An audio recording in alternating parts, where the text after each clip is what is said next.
Hey friends, if you wish to screen dump on your Windows computer, then please watch this video. I will guide you through the procedure. So, screen dump is a specific type of screenshot in which you press Ctrl plus print screen. Okay. Now, if you have a third party application, then it will open that third party application. Else, you will simply be able to copy the screen. Okay, first of all, we will remove the third party application because you've seen what it does. Okay.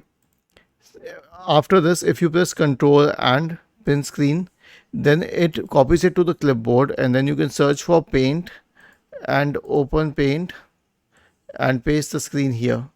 So this is what screen dumping means, and this is how you can do it. And then you can change the rest on paint itself. You can do the rest of the editing on paint itself, which can include cutting it, polishing it, whatever you like. Was this helpful?